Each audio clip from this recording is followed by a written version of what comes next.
everyone, welcome to another Procreate tutorial. This is the drawing that we will be completing in today's video. If you are new here, I mainly post Procreate tutorials, so if that is something you are interested in, go ahead and subscribe. Otherwise, before we get started, the only thing that you will need to do is download the color palette. I have it linked in the description below. It's totally free to download. Just open up the file that downloads and it will automatically pop into Procreate so that you can use the same colors as you follow along with the video today. So take a second to go and grab that and then come back and we will get started.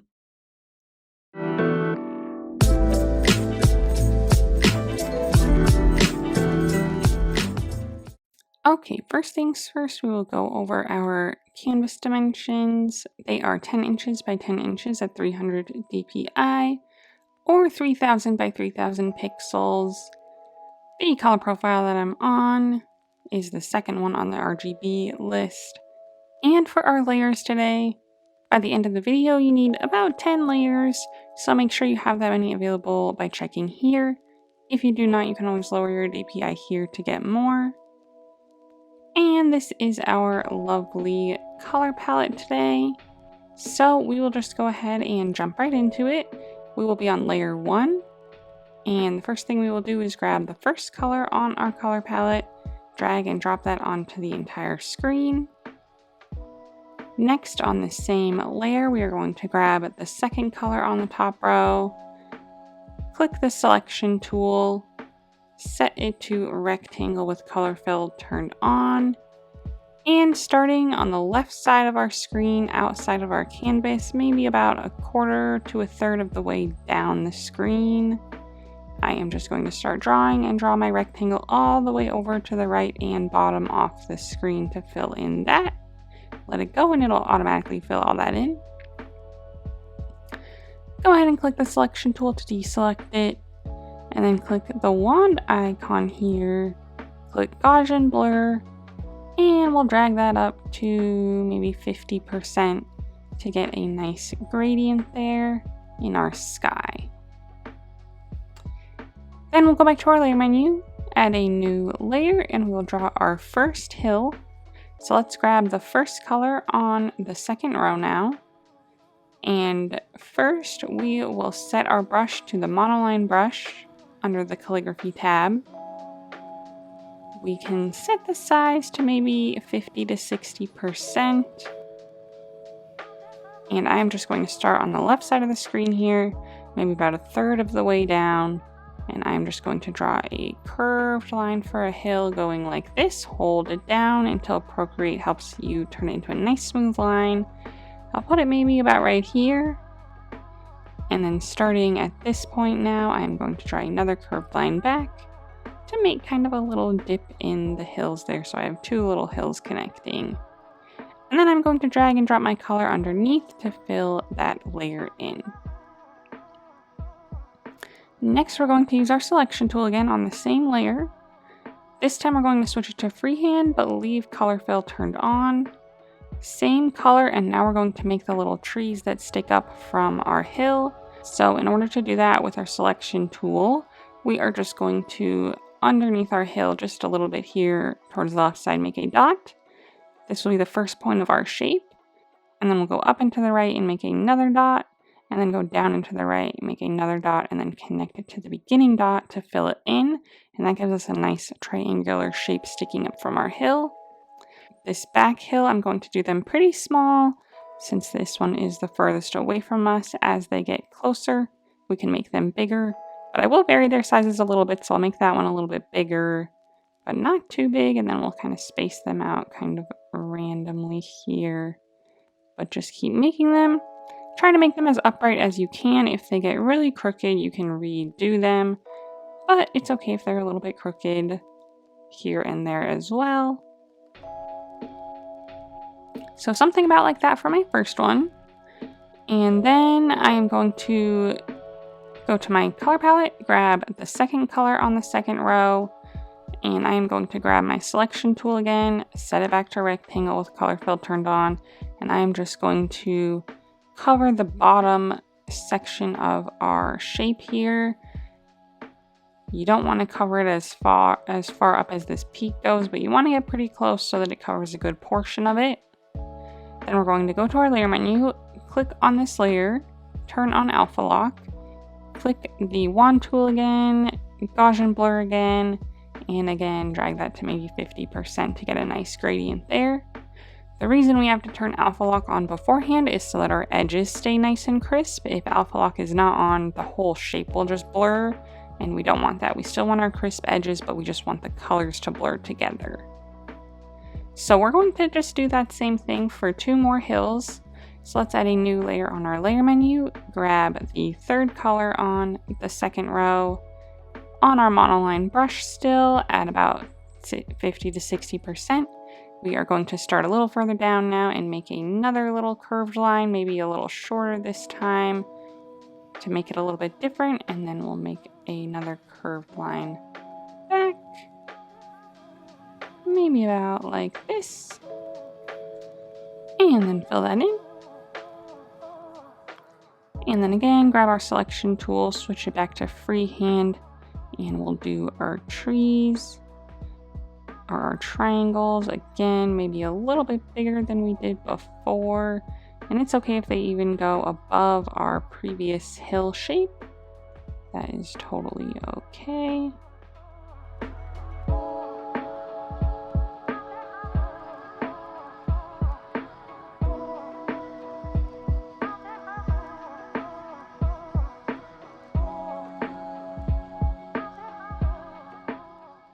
Something about like that.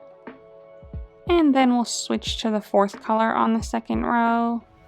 Selection tool again, switch it back to rectangle and fill in the bottom section of our shape. Click on our layer menu, click on this layer, turn on alpha lock, wand tool, Gaussian blur, up to maybe 50%. Then we'll add a new layer. Grab the 5th color on the 2nd row, monoline brush, and we will do our last hill. I'll start a little bit further down and maybe make a curved line, maybe a shorter one again, and then a big curved line going back.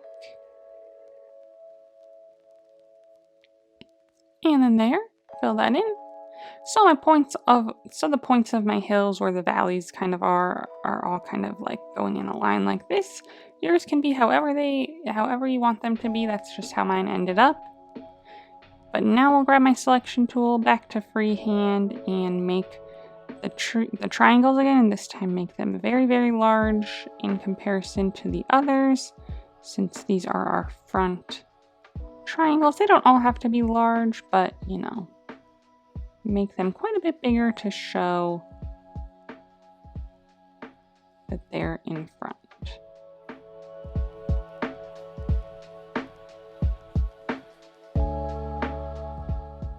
About like this. And then again, last color on the 2nd row now, 6th one in line. Selection tool, back to rectangle, and cover this bottom section. Layer menu, click on this layer, alpha lock, wand tool, Gaussian blur, up to 50%. Awesome. So now all of our hills are done, and we are going to move on to our sun in the background. So this is going to be above our first layer, but below all of our hill layers. So right in between there, add a new layer. Grab the 1st color on the last row. Same monoline brush, and we are just first going to make a circle. So make a circular shape, hold your pen down, and then touch your finger to the screen to make it a perfect circle.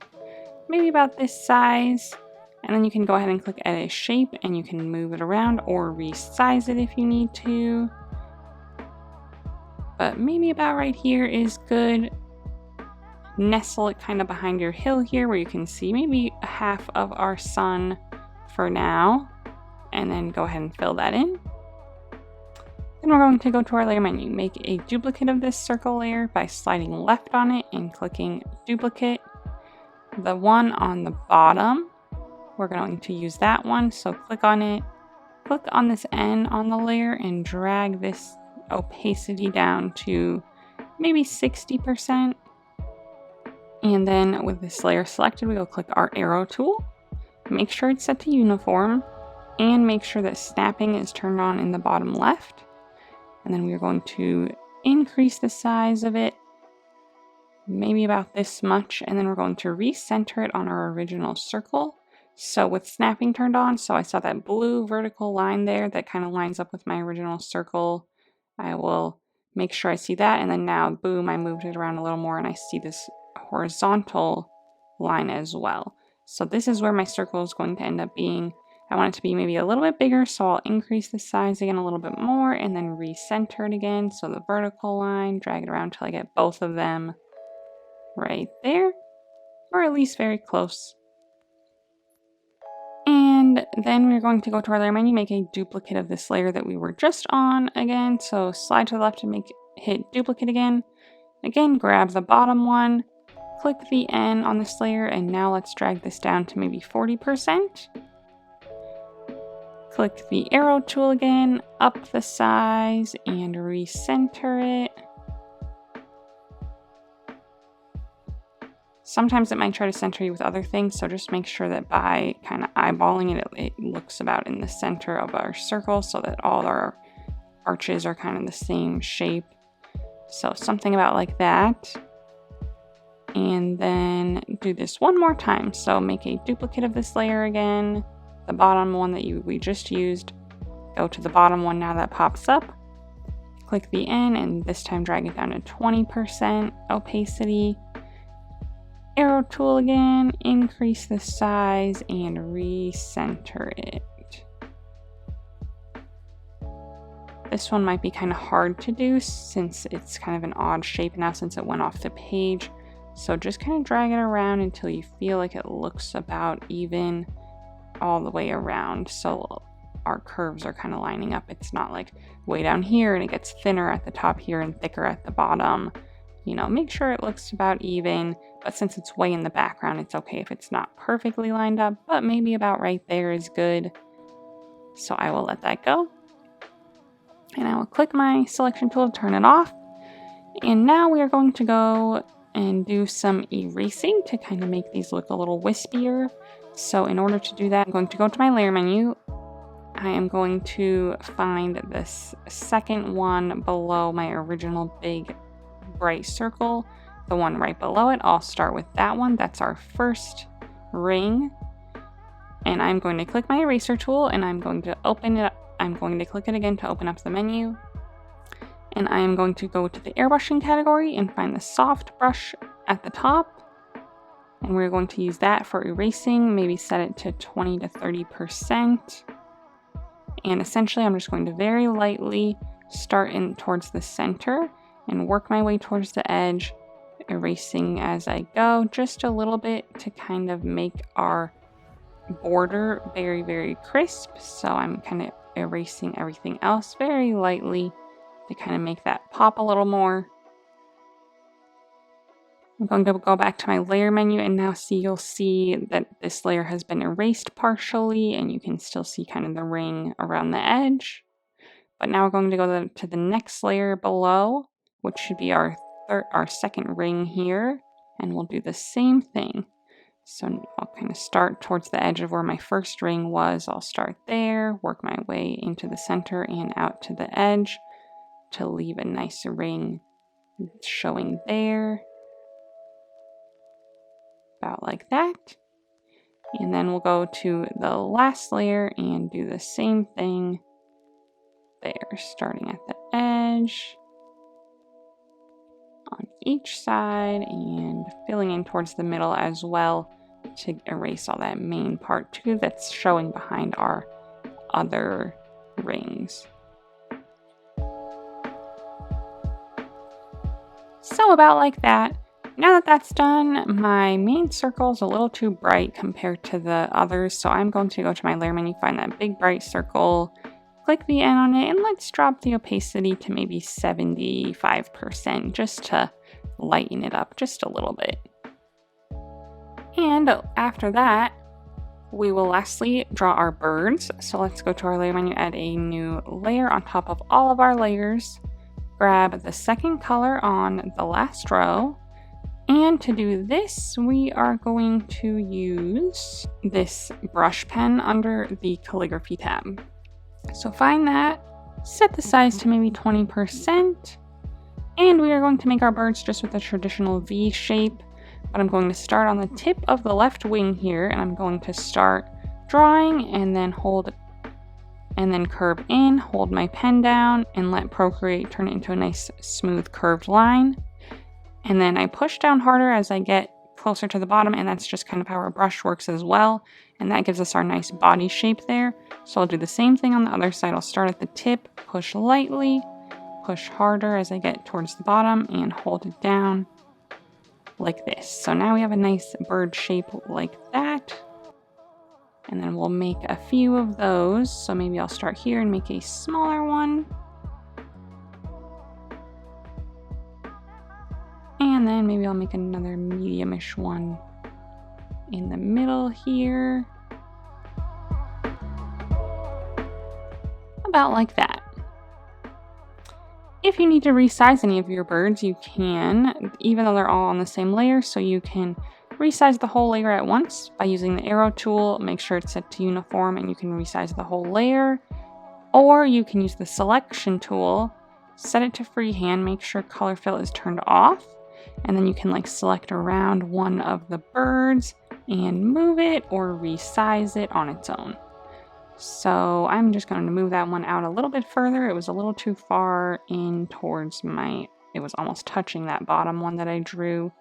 And maybe I'll make this one a little bit bigger and kind of move the whole layer maybe about right there. Tilt it a little bit. So that is my first layer of birds. So now I am going to go to my layer menu and make a duplicate of this bird layer. Just go ahead and go with this top one that popped up. I'm going to click the arrow tool. We're going to move it down maybe about over here.